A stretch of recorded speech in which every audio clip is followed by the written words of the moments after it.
Jessica, us somehow getting you through the thicket of whatever it is you've had Gender reveal party? to get to a celebratory handshake for a fat-shaming joke makes me proud. I'm broken. It makes me proud. It's like me flying private. Like I've got a You've tear. changed. I've got a tear in my eye. Next, I'm going to be talking about how much I love Deshaun Watson. Stephen A. Smith 2 hours ago, we got a little beef for the white party snub, Michael Rubin. Maybe you could. Whoa, Stephen A., come on. If You didn't get invited? Stephen A. didn't get in there? If it's a Michael Rubin party, you definitely get a nod, Dan. You should. You're the line. If it's a Rick Rubin party, I was like, what are they talking about? But Stephen A. Smith Dan didn't. getting But invited. Dan, you've interviewed Rick Rubin before, right? I have not. You I'd like interviewed to. Mike Rubin at 16? That's what I took That was from it. that was like, how did you know? That was a revelation. How did you know? Well, he looked 16 on Highly Questionable because he's. What was this as a birthday for him? Was this his 40th birthday? He's a very. Throws a July 4th party every year. Okay, he's a very his young-looking person, and he was young on Highly Questionable and was already a deal maker, and we were talking to him about being an owner, and it was clear that mere sports ownership was something that felt like it was beneath him because this was a glass chewer who wanted to conquer the earth, making money all over the place. And now this kind of party with this kind of video will make him more of a celebrity in that world because everybody's wondering, well, who's the person who can get all those people to fly out on PJs. You've got me thinking about peanut butter and jelly sandwiches to the Hamptons. He's 50, by the way. Like, you just 40 and 50. That's a big difference. 40, I started to feel real bad. 50, I'm like, that. All right. Well, I interviewed him at 40. Did anyone get paid to be at that party? No. Is the question. No. It's a larger gap, 40 and 16. So I've been asked this question before, like, how does he do it? We did a whole episode on Michael Rubin on Basketball Illuminati last year, and basically, he is super connected and helps you with investments and introducing people to other people. That's his value. So these people show up not because, well, originally the relationship is because this is beneficial to them to know Michael and to show up to his stuff. But now it's turned into its own kind of exclusive event. Not quite the Met Gala, but a little bit better than the Rock Nation brunch. It's something that people want to be seen at and want to go to.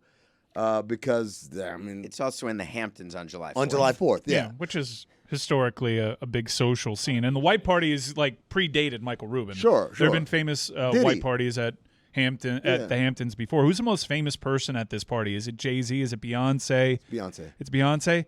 Mbappe, or let's see the social media channels. Beyonce, then I'd say Jay-Z, then Mbappe. Mbappe's over Jay-Z. And Kim Kardashian as well. But at the party, Mbappe, even though in terms of world fame, we're putting him on the medal stand, at that party, he's probably getting snubbed by Jack Harlow. It's not even like, it's at that party, he's going up to people. And that's a weird, like a really weird thing when someone who's super famous gets put in a situation where they feel like they're the kid again. Like, oh my God, it's so-and-so. And they're running, they're taking pictures. Yeah, Gary Vee is more famous than Kylian Mbappe at this party. At this party, yeah, probably. That's a shame. You want to talk about how people made their money and stuff. Can someone explain Gary Vee to me? Just explain the Garage concept. sales. Marketing company and a great partner to DraftKings. My man. Really? Well, Kevin no wonder Hart. he's so cool. Kevin Hart was at this party. How famous? Where does he go in the fame rankings? He's bottom third. No, at that party? Yeah. Not bottom third. I saw at least 40 He's to in the 50 middle. people. This is not a huge party. I saw a bunch of he's in the middle. I saw a bunch of people in there like, okay, look, Taylor Rooks was there, and I love Taylor, but like Taylor Rooks is not above Kevin Hart on the fame. But bottom third is one of three.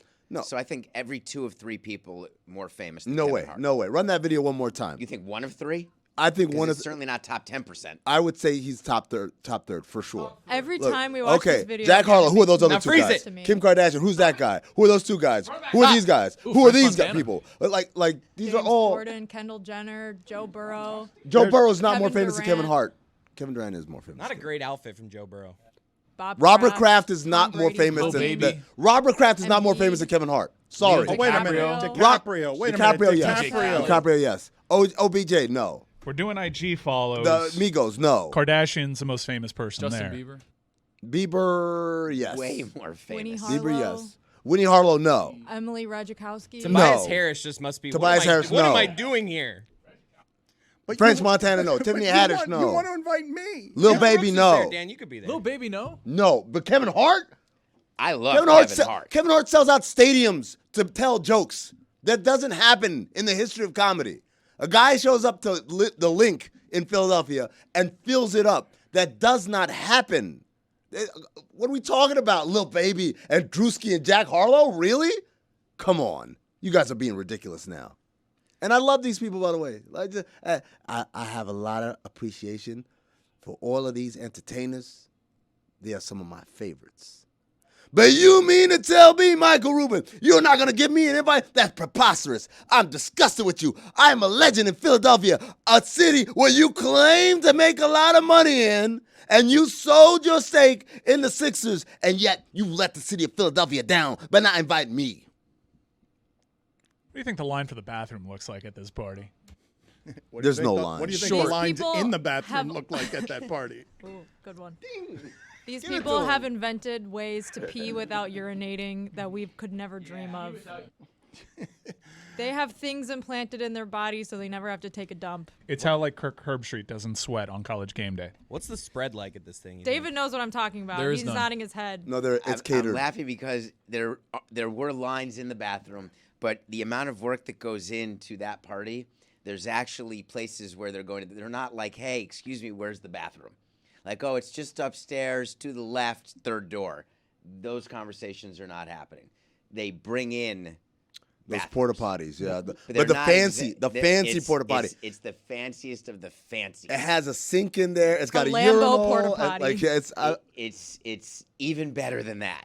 Jess, it's like the premium porta potties at the Waste Management Open. Remember those? Oh, yeah. Like you go up the Nice porta steps and potties. stuff. It's got a little scent in there. Lewis, we're gonna have to film a version of this of Stugotz and myself dressed in white at Tahoe but it's just Miles Teller on the 17th hole and we can't cross the ropes.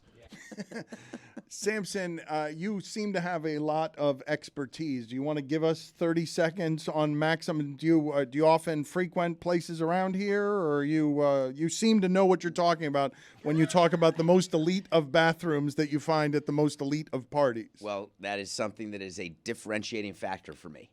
When I am going to events in the Hamptons, bathrooms matter. And so that is something that has become a cottage industry, is how do you make the nicest bathrooms for your party goers to go to, because none of the hosts want people using their own bathrooms.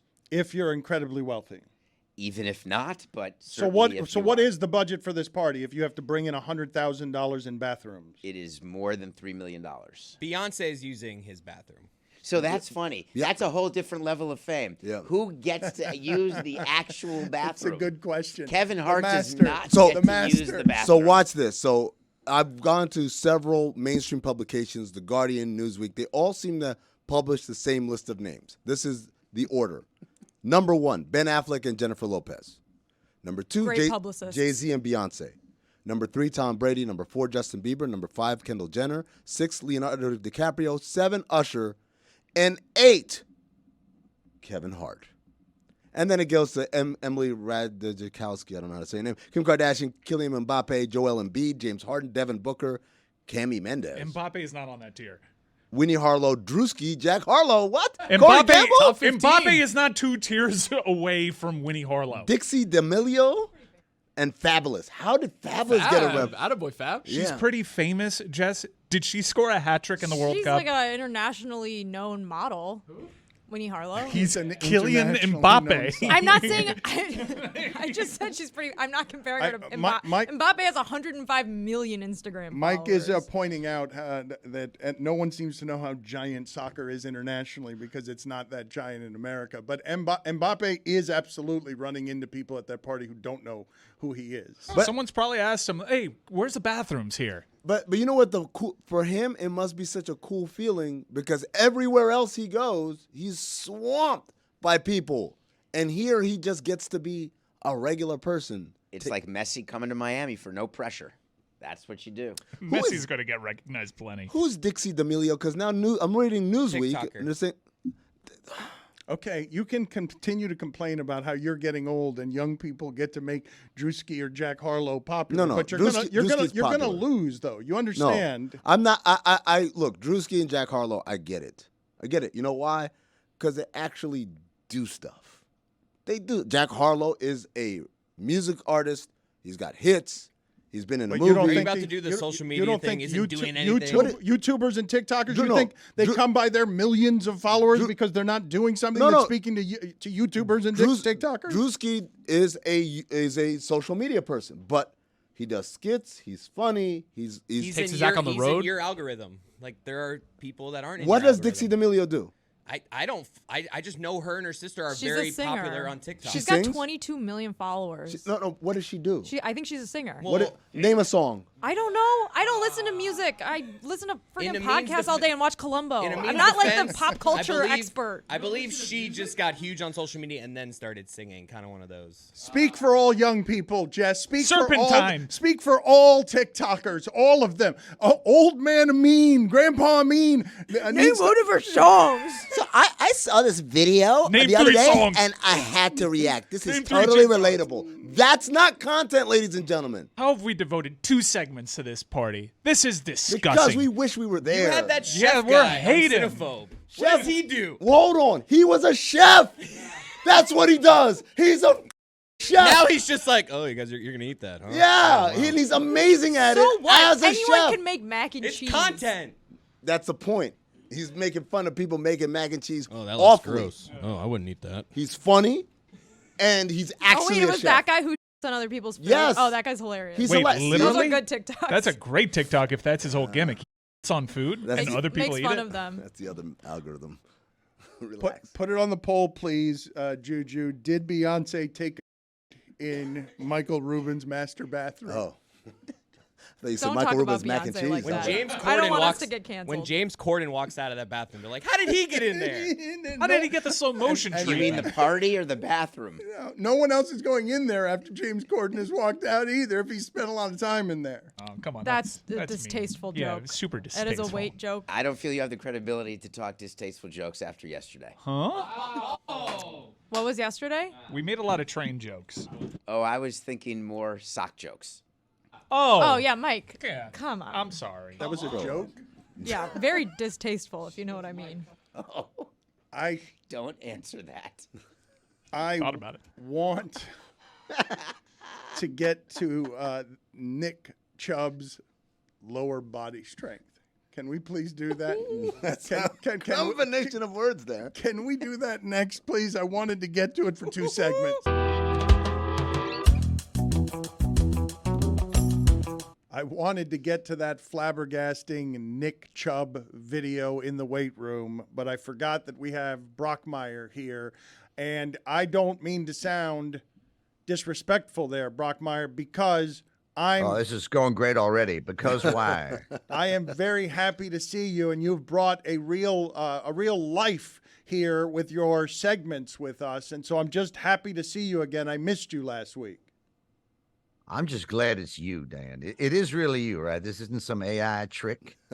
Because you're a sight for sore eyes. Let me tell you, it just feels good to be cradled safe and secure in your Zoom embrace again. And please don't abandon me ever again like that. And ever, if you do abandon me, leave me with that David Samson weirdo. Because he was not the fun substitute teacher who'd wheel out a TV and play a VHS tape of Armageddon in science class. He was the weird one who would eat an egg salad sandwich while clipping his toenails into the trash can and ranting about Ronald Reagan.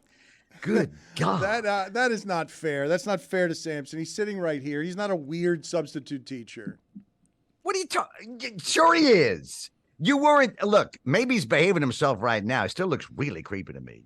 But you weren't. You don't know how bad it got last week, man. I'm not joking at all. The guy kept talking about how his ass was smooth, smoother than a newborn's cheek. He wouldn't stop bragging about his bare buttocks to me.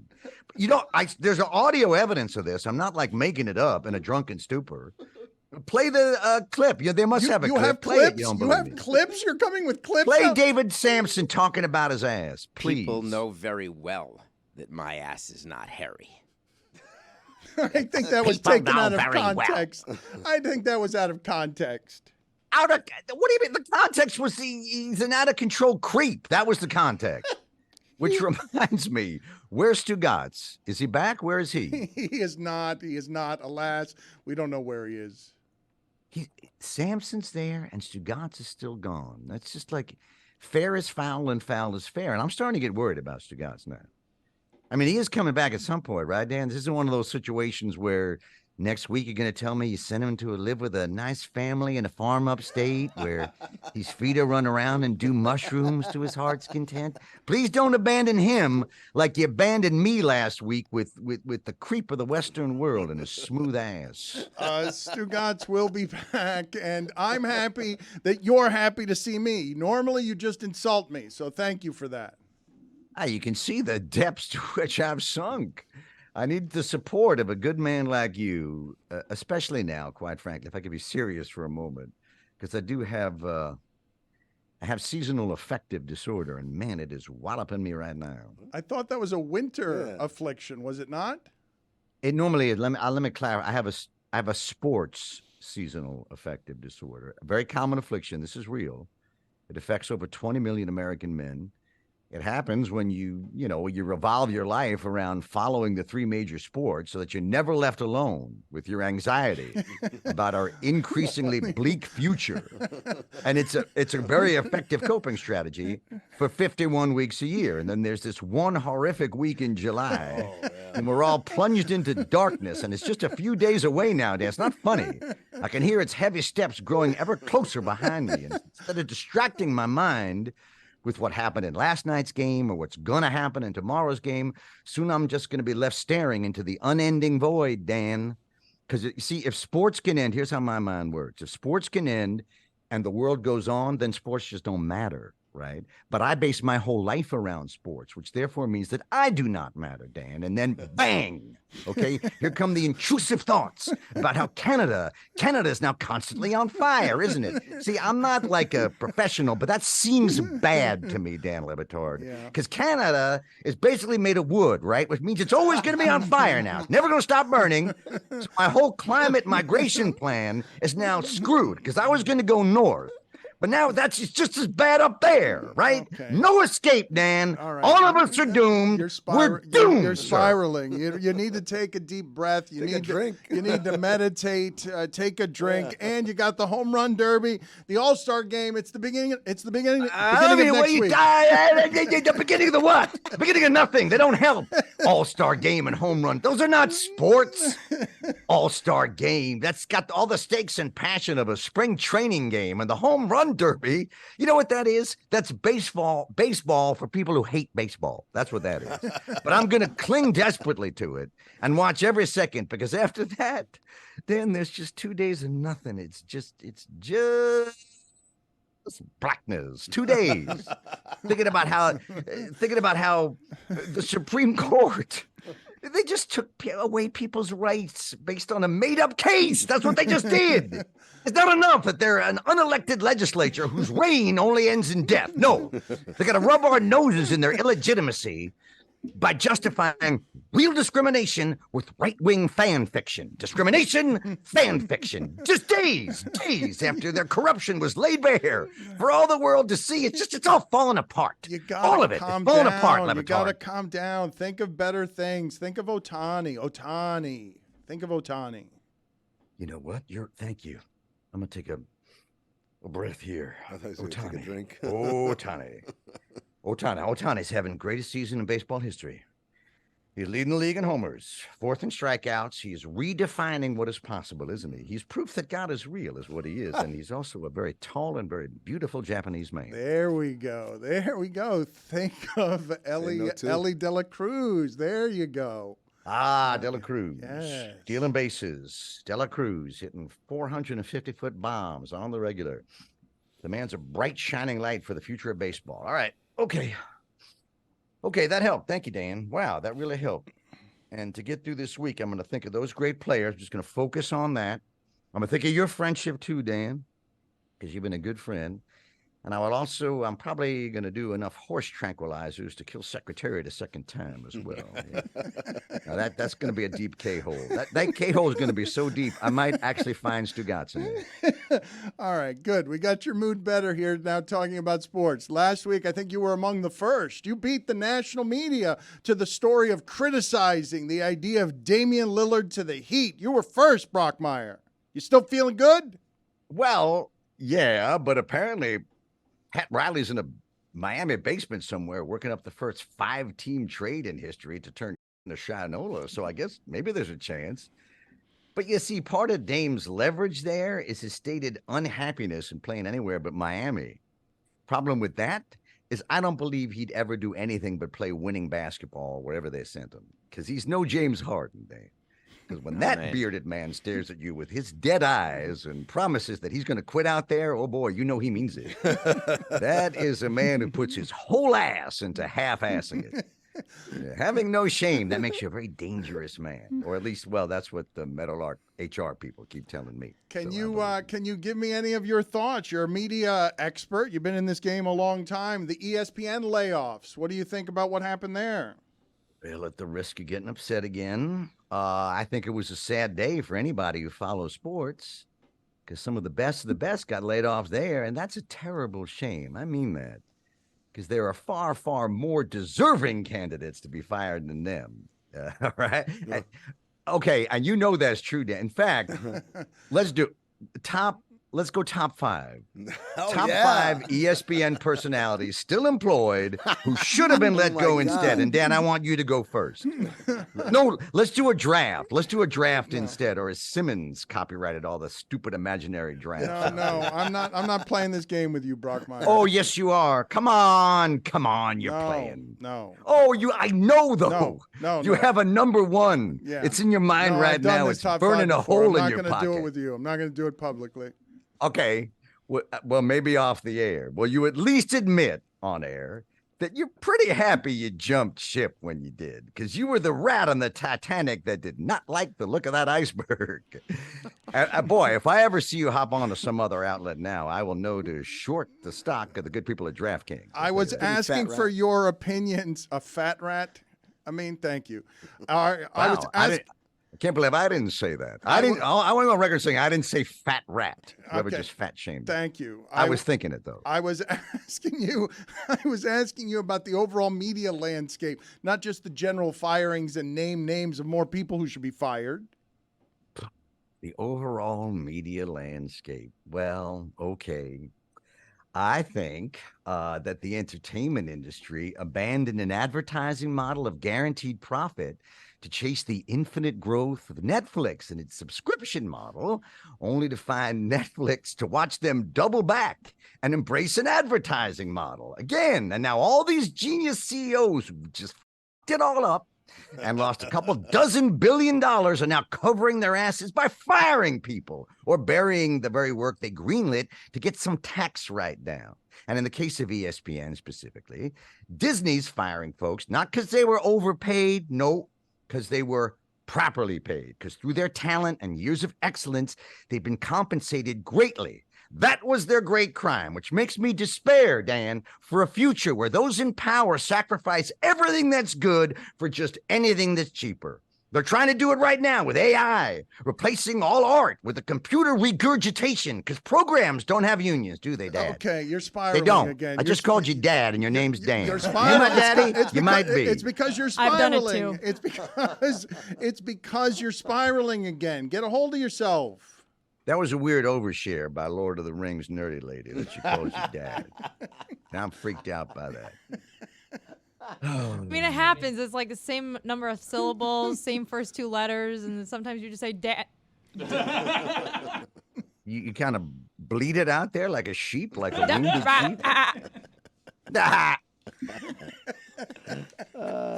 Not even nerdy Lord of the Rings lady can cheer me up today.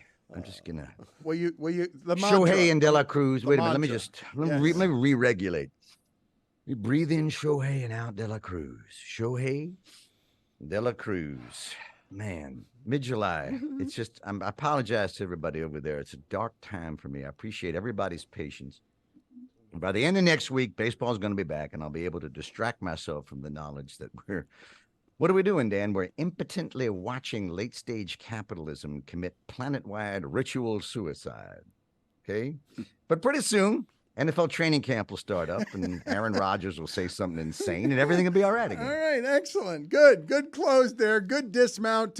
Anything to plug on your way out, Brockmire? I'm really enjoying this segment with you, even though you hurt all our feelings. Well, look, I'm coming from nobody hurts more inside than me. That should be your consolation. And no, I nothing to plug, but you missed my plug last week of your AOL account, which is, again, Dan the Man Le Batard, all one word, at AOL.com. Because, Dan, you run a workplace full of Gen Z employees. You can see them all there, milling about in there. People for whom vibes are the be-all and end-all. And yet you greet them daily with that rotting carcass of an email address. And guess what, Dan? The AOL vibes, they're not immaculate. No, they're admitting that you are simultaneously lazy and out of touch. My goodness. Rancid AOL. vibes. Horrible, right? I mean, why not just send them messages on Friendster, you frickin' dinosaur? All right, excellent, Brockmire. Good talking to you. Thanks for stopping by again, sir. Bye, everybody. I'm so glad David Samson didn't say anything. I can't even tell you how glad I am. He just sat there with his weird. I realized who he was on Mad Men. He's Sal. He's Sal from Mad Men, by the way. I'll see you soon, Brockmire. Oh, even his voice freaks me. You're worse than you and Mr. Met, two banes of my existence. Because Mr. Met is very handsy, and you're like verbally handsy. So was Mr. Matt. See you later, Brockmire. What Lord of the Rings lady? What is she? She's on a crazy tear today. What was that now? That was like some swallowed Southern accent. Order, Mr. Matt. That was I'm Jimbo Fisher, Coach Fisher, Texas A&M Aggies. Go Ags. Okay. And what does that have to do with Mr. Met? Did he talk about Mr. Met? She's gone. Oh, she's sinking below her chair now. yeah, because you made it. Listen, Lord of the Rings lady, I heard your review of that show, The Idol, by the way. Uh-oh.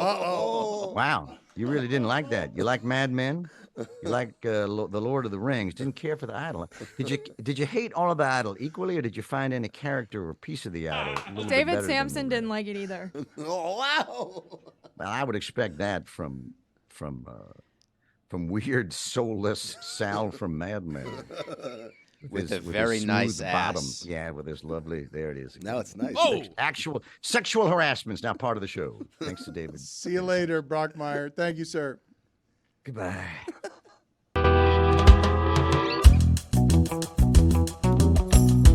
I think I felt, not off of David Samson because he doesn't do very much shame, but I felt that Jessica felt a little bit of shame at having said anything bad about The Idol on HBO, which seems to, from what I can tell in the rooms around here, to have wrecked what Mike Ryan and Tony think of The Weeknd. They thought he was cool. He did The Idol with Hank Azaria, and now they no longer think he's cool. They thought The Weeknd had a magical touch for content, that he was an artist of the highest order. Hang on a second. Let's separate the Hank Azarias from the Weekends in all of this, because Hank's character, I only saw the first 2 episodes of this terrible show. No problems with Hank. The Weeknd, however, he was known as kind of like a cool customer. He had all this kind of like, raunchy but smooth sex music in the genre, and people really liked him, and he did the Super Bowl, and he was in Uncut Gems, but he played himself, but like a jokey version of himself where he's making fun of himself. And so I think he had a certain kind of like, people didn't have negative feelings towards The him. Weeknd occupied rare air, which is, as a kid say, quote, he does not miss. Yeah. The he put Weeknd out just good music. was Whether you like the classified- music Bangers, or not good music. No, Bangers. no, Whether you like he the music does or not not, miss. some hits. And he just missed badly. So bad. But I, for someone whose music is mostly like sex, drugs, everything, like none of it was super cringy. This role, like the worst thing you can do is be cringe and like unself-aware about cringy. And I say this as a very unself-aware, cringy person. You got to take one to know one.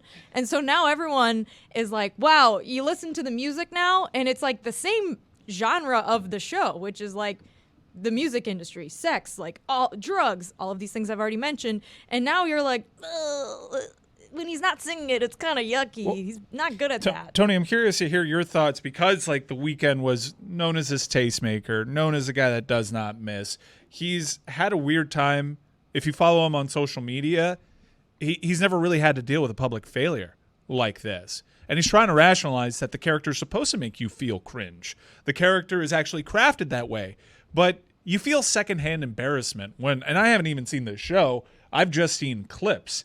And now it kind of feels like The Weeknd needs a hit to erase this stench off of him. I've seen 3 of the episodes. My wife started watching it, and then I would kind of pop in here and there and be like, is this like an SNL skit? Like, he would say something, and I was like, there's going to be a laughter, right? The thing is, when you have such a massive hit like Blinding Lights, that was the biggest, I think it's the biggest, most streamed song on Spotify in history. Yeah, it's the biggest song ever. Ever.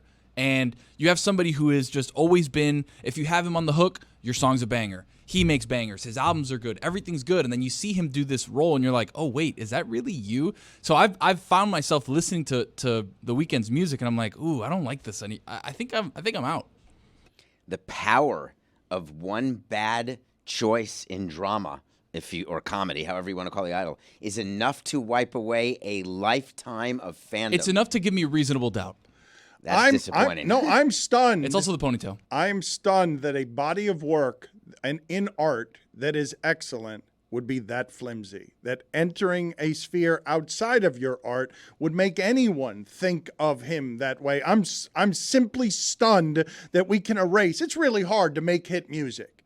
You got to be really talented to perform at the Super Bowl. Like, that's much harder. Yeah, by himself, like with no fans there. It was like the COVID Super Bowl. But I think part of it is that the character he played was so close to his real life and like musical persona. Not that he's like a creepy cult leader or anything like that, but like he was a music industry guy and he was like really into songwriting and like all this stuff. And if he had played a character that was like completely not at all had this 1-to-1 ratio, like maybe it would be easier to just be like, all right, that was a bad role for him. But since it's so similar, like now when I hear his music, I just remember him saying that one line. Stretch your out. But the irony at the end of the Idol is that he gets played. And I assume in his career... Is that a spoiler? Wait, we can't... It doesn't matter. You can spoil Yeah, it doesn't Show matter. got canceled. You're okay. I'm not going to watch. What are the We all damn agree. spoilers? Spoil away. Spoil away. Wait, tell me what else happens. I'm not going to read the wiki. Just tell me what happens. Give me like 2 sentences. It turns out that Lily Rose Depp is the one who had been pulling the strings the whole time. She's the one who was getting it. He ends up being her muse. What does that even mean? Massive Like, spoiler. What is that? You literally don't know what it means? no, Or I you- literally know what it means, but I just it was just terrible. doesn't make sense. It was terrible. It didn't get better. It was cringy. It was terrible. But cringe then in AF. episode 5, they turned it around. I kind of want to see it now. I am only I'm laughing. interested. I am right now. What a twist. Tony, thank you. How avant-garde. No, they are going to, both of them are going to skitter away here. And this is the spoiler rule. If Jessica and Mike have watched it or are watching it and like it, you can't say anything about it. But if they don't like it, Tony just fell in the back row with his head in his hands shouting, that was a massive spoiler. Like, he just gave away the whole thing, the whole reason that you're watching, the thing that ruined The Weeknd's reputation with you guys. He just told you it was all at the end someone else's idea, and you're like, yeah, still out on The Weeknd. No, that's the only thing that's made the show sound interesting to me in the last month. That maybe there's a twist at the end. That's the only thing. It was her the whole time. What's interesting there's to a me twist. is that you were so willing to get rid of The Weeknd in your repertoire. I said of reasonable talent. doubt. I said reasonable doubt. Reasonable doubt's bad. It Reasonable is. doubt puts people Away. That's how you I hear go you, away. Dave, but when Lose it's beyond freedom. a reasonable doubt. You got to start at You reasonable have gotta to start be. at It has to be reasonable doubt. beyond Shout the out to reasonable. Jay-Z. If it's at a reasonable doubt, He's just I less, just watched Jury Duty, so he's just less cool to me. yeah. He's just less cool to me. And he was I want him to he, get he credit. wasn't really a dancer or anything like that. What made him cool was his vibe. His Well, no, music but- made him but- cool. okay, his but- success, all right. his ambition made him. And this was audacious and ambitious, and it was a huge swing. You got to credit him for going outside of himself and his lane. but he needs a hit. He needs a couple hits. But you He guys- needs to get Daft Punk out of retirement. You guys are talking about how hard it is to stay cool and popular, especially when you're somebody who's an artist who's mysterious. So now who occupies this space? Because Donald Glover has taken some hits here recently. Kendrick Lamar is the one who gets to be pure on he's so much of a mystery and his work is great and he's not going to screw it up by choosing some dumbass project. I think Kendrick Lamar is that person you can point to and be like, okay, he's the guy that's going to go out of his way to make music that he feels is culturally relevant in the time. If you look at his albums, Damn, Good Kid, Mad City, To Pimp a Butterfly. To Pimp a Butterfly, this most recent one, The Big Steppers, like everything is almost like a time capsule of that present. So Well, he can ruin it. The times catch up with Kendrick. Sometimes he's ahead of the times. But don't you want someone who tries something? Yeah, no, I give people credit for big swings and to do something brave, and I think The Weeknd absolutely did that, but they don't necessarily land this poorly. This is something that's got consensus as an epic failure. Part of the story, though, isn't just that like he was a bad actor delivering bad dialogue, but he was the co-creator of the show, and the whole Rolling Stone article and his reaction to it, I think, already put a really bad taste in people's mouths. No pun intended. If you've watched the first episode of the show, and you know, it's not just like him doing a bad show. It's the way he allegedly did business around the show that is like really off-putting. And yeah, it's off-putting his reaction to it. It's not, and I'm sure he's really personalized this art as art just is. going to be defensive, is it not? Yeah, It's he gonna be is. productive. And I can see this being a project that most people just dismiss, digest via clips, and him to say, you just don't get what we were going for. That's his prerogative. But you don't get this type of consensus ever on things like this. Is it Giggly? Geely. Geely. Yeah, Geely? and look what it took. Like, look what it took for Ben Affleck to shake Geely. You're a movie expert. I admit I knew I Is didn't it know how to say jiggly?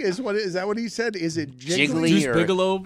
I never actually It is saw jiggly. it. I'm trying to decide exactly how much repentance is necessary it's for effing big jiggly. swings. It's effing jiggly. That's what interests me. Because Kendrick Lamar, what does he have to do in your mind to need to do 2 hits in order to make up for it? No, Kendrick Lamar, now he occupies, he does not miss territory. But he's going to miss if he actually tries to expand his horizons. No, Everybody because misses. every album he's expanded his horizons. As the Weeknd has expanded his horizons with every album, he takes a new step. His last album was a concept album, and I thought it was super ambitious, and I gave him extra points for the ambition he displayed. But with the Idol, it just worked against him. I have wanted to switch to Nick Chubb. Chris Cody, tell the people what it is you just Well, that guy whispered. does not miss. Stephen A. Smith has Brock Purdy, number 2 quarterback in the NFC. Wow.